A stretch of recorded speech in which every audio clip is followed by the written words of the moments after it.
Hi, I'm here today with Brendan Davies, ultra runner extraordinaire. Congratulations on finishing your very first Comrades, finishing in 19th place out of 16,000 runners from all over the world.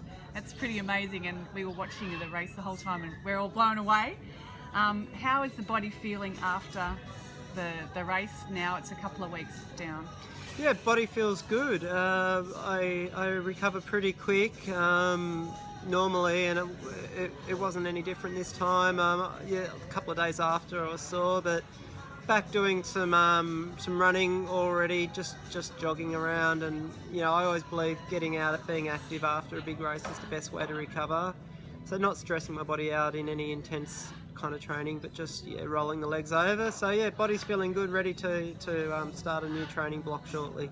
Okay, and were you happy with your result? Oh yeah, absolutely. I felt like I executed that race really well, but you only can execute a race if you've done the correct preparation, and it was a massive build-up over 3 or 4 months.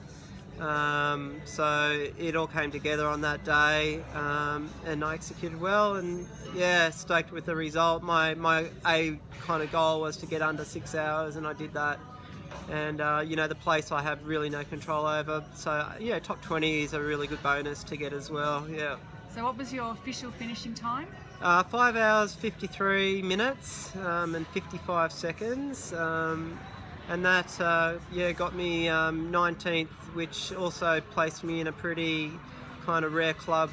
You get a special medal if you're under 6 hours but outside the top 10. So I think there was about 16 of us that got that medal, the Wally Haywood medal. And it also ranks me second in the Australian all-time Comrades finishing times. So I'm really happy with that as well. Behind the great Don Wallace, who did a 5:43 in an up year and a 5:47 in a down year. So my time was about 6 or 7 minutes behind Don's and the Australia's best time for the down run. Okay. So you feel your training paid off leading into it?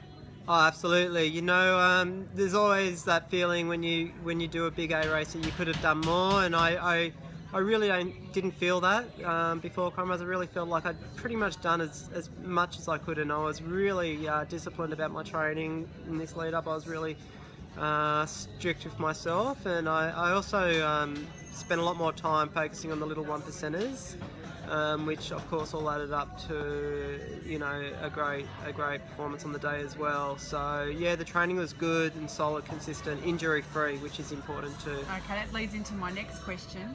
Can you give us a little bit of an insight into what your body goes through during a race like this? Your knees, your quads, your glutes? Yeah, I mean, it was a road run, so a lot of the pain that you usually get in these long road ultras is through the repetitiveness of the race, using the same muscle groups. Fortunately, Comrades is over quite hilly and undulating terrain, has some really steep downhills, really kind of hard uphills too. So it felt like a trail running course where you get that whole body workout a little bit. So the repetitive repetitive kind of muscle soreness wasn't really there. It was more just about focusing on the little niggles that you get and making sure that, okay, is that because of something wrong with my technique, and then fixing up my technique to kind of make sure that didn't become too big of an issue. So yeah, constantly monitoring my body throughout the race, but actually my body felt really strong throughout. The only thing that would have let me down a little bit was just, the accumulation of fatigue, and you can't really do much about that. But my pace and my effort was very consistent throughout, so really happy with that. Okay. Do you feel that you could have done anything different to prepare for post-race soreness, or that you recovered quite well and you're able to get back into training again for the next race that's coming up?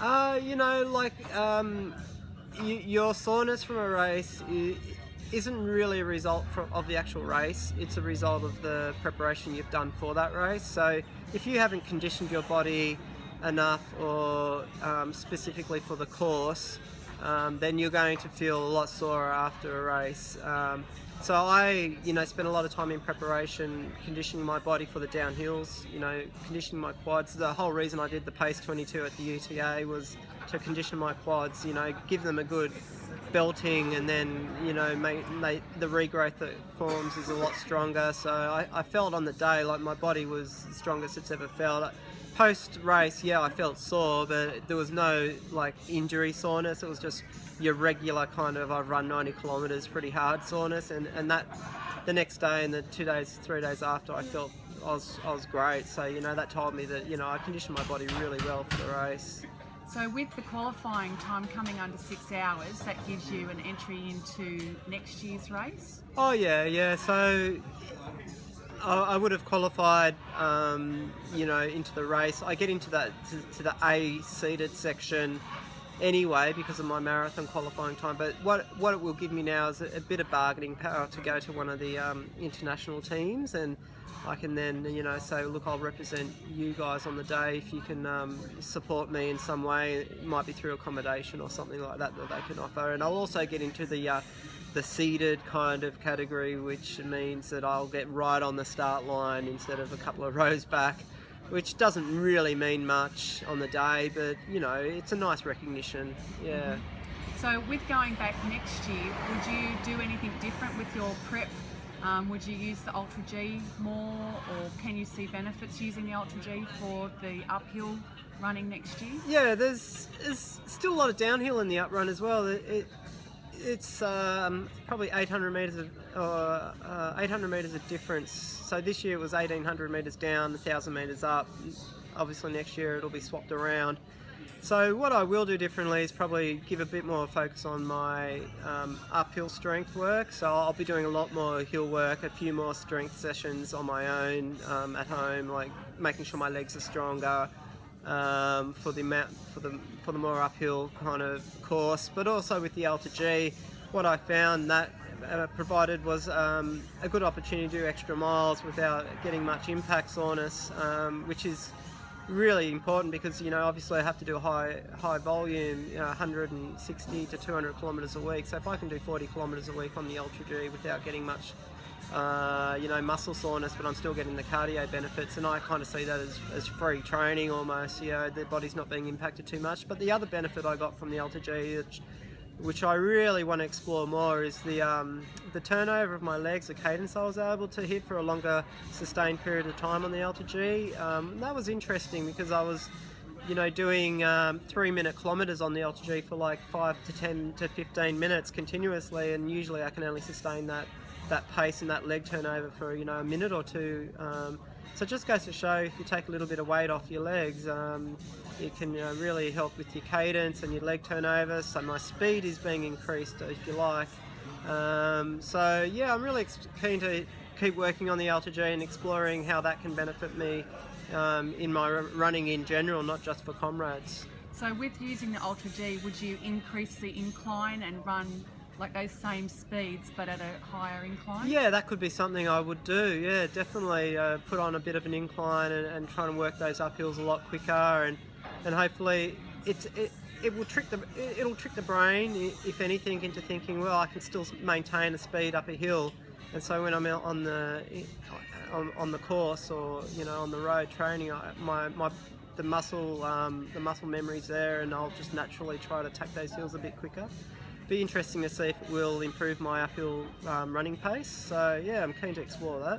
So do you feel that will have a benefit in both your trail running as well as road running, using the Ultra G on a decent incline? Yeah, look, I never separate the two in training really. There is obviously specific training you need to do, but any form of running relies on a good fitness base, good technique, but also a good base of speed. So anything that's going to improve my efficiency and my leg turnover and my fitness is going to impact on any type of running. But doing an incline will particularly help trail running, which tends to have a lot more elevation change in it. So if anybody out there is thinking of taking up marathons or even tackling ultra running, is there any advice that you could give someone to as far as their training goes? Look, I think you need to keep your training varied. You just can't train at one pace all the time.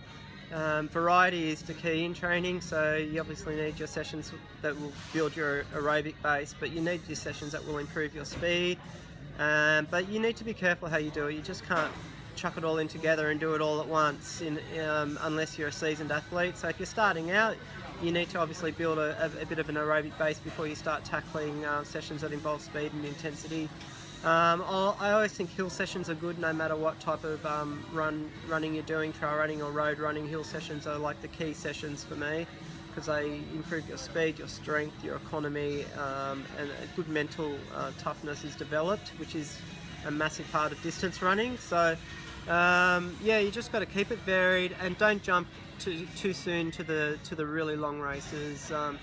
If you're training for a marathon, you should have built up a really solid base of racing over 5 kilometres, 10 kilometres and half marathons. Don't jump into that marathon too soon, otherwise you won't enjoy the experience, and that will hinder your love of the sport, which is not good. You need to be a runner for life. So to do that, you need to build a love for it by achieving success and tasting what it's like to get effort for your hard work, and building up the races through the smaller steps is the way to go.